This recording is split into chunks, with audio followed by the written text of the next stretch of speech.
What happened on January 6th at the U.S. Capitol is unacceptable. Those who committed crimes and violence on January 6th must be held accountable, and the Justice Department is actively working to do just that.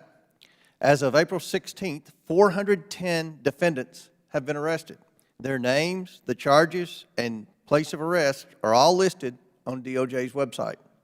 The charges include assaulting, resisting, or impeding officers or employees, some of which include using a deadly or dangerous weapon. Some have been charged with conspiracy. Others have been charged with trespassing on federal property. The FBI continues to seek perpetrators of crimes committed on January 6th. The FBI's website is filled with pictures, 866 photos, and videos of individuals being sought in connection with the events on January 6th. Less than a week after the attack on the U.S. Capitol, I joined ranking members Rodney Davis and John Katko in introducing a bill to create a bipartisan commission to investigate the facts and circumstances related to the attack. The commission would also identify, review, and evaluate lessons learned in order to detect, prevent, and respond to such kinds of attacks in the future. But instead of seeking to examine the facts in a bipartisan fashion, Speaker Pelosi and the Democrats have politicized the January 6th attack. Until last week, Speaker Pelosi refused to entertain an even split on the panel.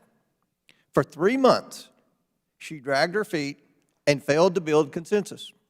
Meanwhile, the Senate engaged in bipartisan, constructive problem solving. Instead of looking at what we can control, the security at the Capitol, Speaker Pelosi, Chairwoman Maloney, and other Democrats have wrongly targeted perceived conservative technology companies for the role they may have played in this violence. Well, Chairwoman Maloney looked into this issue, and guess what? There was nothing there. That's why you haven't heard anything about it, because there was nothing there. If looking at the facts, it's clear that Facebook, Twitter, and other big tech companies' platforms were used to organize this violence. The FBI and Department of Justice have laid out their roles very clearly in their criminal complaints and indictments. But the Democrats refuse to investigate those companies or even ask tough questions of them. I guess the Democrats just don't want to bite the hand that feeds them. Additionally, Democrats continue to demonize tens of millions of Americans who support President Trump and have legitimate questions about the integrity of the elections.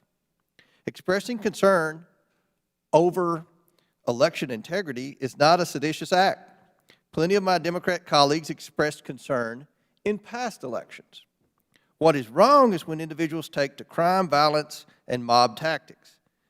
This was wrong on January 6th, and this was wrong last summer when several cities across the country were attacked by rioters. The political violence that resulted in the burning of our post offices, the destruction of other federal buildings, mob attacks on live television, violence in the streets of Portland, Minneapolis, and other cities, businesses boarded up with graffiti sprayed everywhere, commerce, even here in D.C., ground to a halt. It's hypocritical that Speaker Pelosi and Democrats refuse to examine the political violence Americans witnessed on television every night last summer. According to one report, 25 Americans died during these violent political protests in the summer and fall of 2020. Many Americans' property and livelihoods were destroyed. Instead of condemning this violence, many Democrats supported and encouraged it. Kamala Harris even contributed to bail out some of the rioters. Many Democrats continue to engage in such dangerous rhetoric. Democrat Chairwoman Maxine Waters recently called on the public to, quote, get more confrontational if there was a verdict of not guilty in the case in Minneapolis. No wonder America thinks Congress is broken. We can't ignore some acts of violence and then use others for political gain, which is what we're doing here today. This is unbecoming of Americans' elected representatives in Congress. The justice system must work its course to hold violent offenders accountable. Congress must examine both the January 6th attack and the violence we witnessed last summer to prevent it from happening. We owe it to the American people to address these acts of violence. The American people deserve better from their elected representatives. I look forward to a constructive examination of missteps that occurred on January 6th and strategies for guarding against these errors in the future.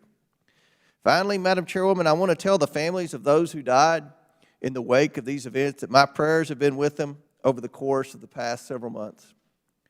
Our law enforcement, who put their lives on the line for us each and every day, deserve better from their leaders. They deserve strong and decisive leadership. I'll close now by thanking them and remembering the following. May God bless them and their families. And with that, I yield back.